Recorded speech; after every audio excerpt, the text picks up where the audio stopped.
Hello, welcome, and thank you for coming today. My name is Chris Ottinger.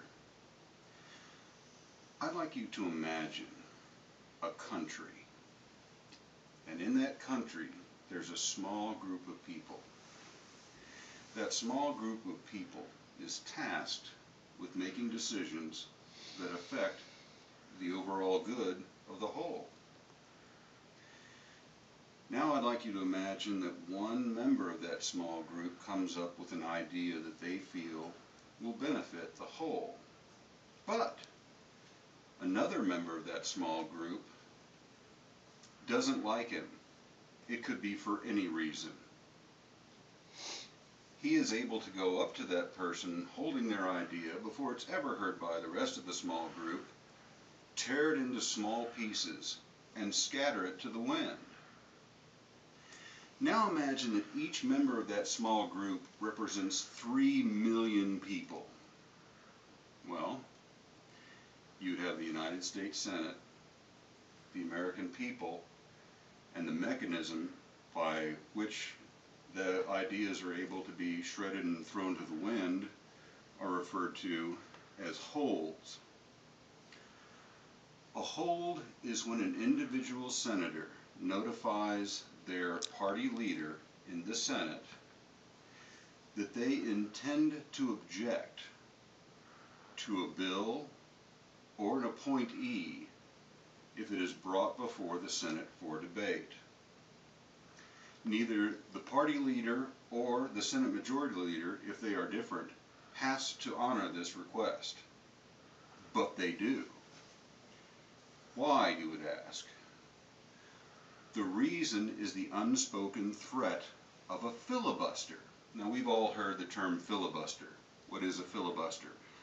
A filibuster is the ability of a congressional member to speak on the floor for as long as they want to.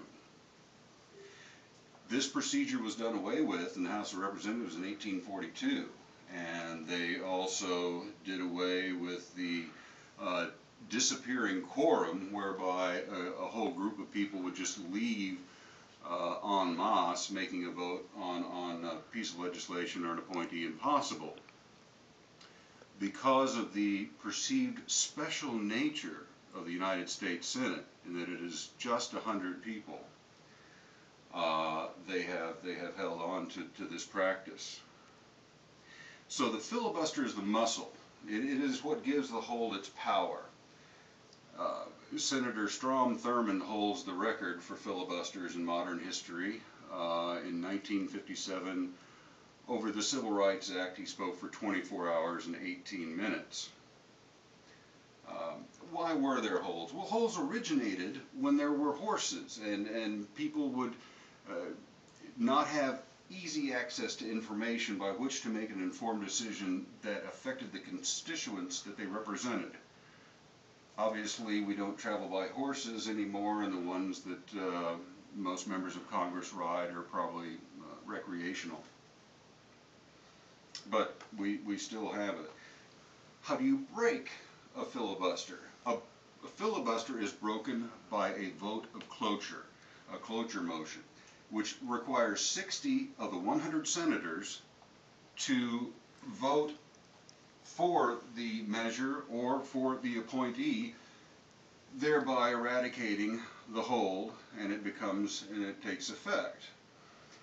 Now, if you've seen any history of the United States Senate recently, you would probably not think that they could have a 60% quorum on what to order for lunch, much less passing complicated legislative bills with associated personal, not just political, attributes.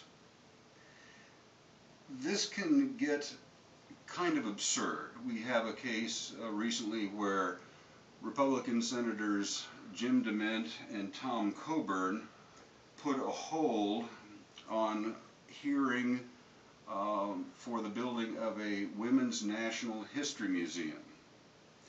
Now, I doubt quite seriously that either Jim DeMint or Tom Coburn has any personal disagreement or problem with women's history in America. these things, these mechanisms are used not for a political purpose, many times for personal purpose. And if it's political, it has nothing to do with the issue that had a hold placed on it with a threatened filibuster against it. It is to show disagreement with something else. As an indication that this is snowballing, between 1919 and 1971, there were 49 votes for closure, which is an indicator of how many filibusters were called in attempts to stop it. 1919, 1971, 49. In the years 2007 and 2008 alone, there were 112.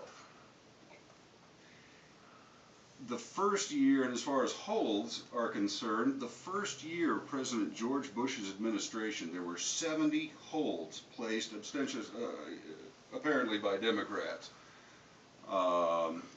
in the first year of his administration on policies, legislation that he wanted to bring up or appointees. In the first year of Barack Obama's presidency, we see that it has gotten even worse than then, because in the first year there were 177 holds placed on legislation or appointees, thereby killing them. Recent legislation championed by Senator Claire McCaskill from Missouri has attempted to overturn these and revise these procedures, which don't exist. They didn't exist until 2007, until the first piece of legislation that tried to corral them actually put their name in print. This was the first time we'd ever seen it. Last year, she was able to get passed a bill that says that if a secret hold is placed, because you don't have to give your name, if a secret hold is placed, the person who placed the hold, that secret holder, after 48 hours, well, their identity will be revealed. Unfortunately, we've already found a way around this new piece of legislation. We found that by acting as a tag team with another senator, one senator can place a secret hold on something. 47½ hours later, they can rescind their secret hold. 47 hours, 30 minutes, and 10 seconds later, another senator calls and places a hold on the same bill, a secret hold, and then the process reverses itself some 47 hours and some minutes later. So we've seen that there's a workaround for everything. The point I would like to make here is this is not political. This is not a call to hold one party more accountable than the other, but rather an indication that something serious is occurring to keep our government from acting for us. This is one of the reasons that over the last 3.5 years, it doesn't seem like anything's been going on. We've been holding and threatening filibusters and not doing what we're supposed to be doing.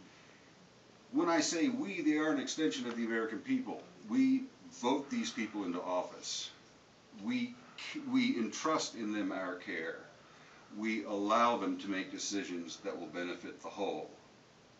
You can't make decisions that benefit the whole if you never hear about ideas. And you don't want to hear too much about nothing when that is the subject of a filibuster against something. It's time for us to take control and to make our feelings be known through our voting and through letters to our congresspeople. For everyone, for every American, this is a process that needs to stop. Thank you very much, and I appreciate you coming today.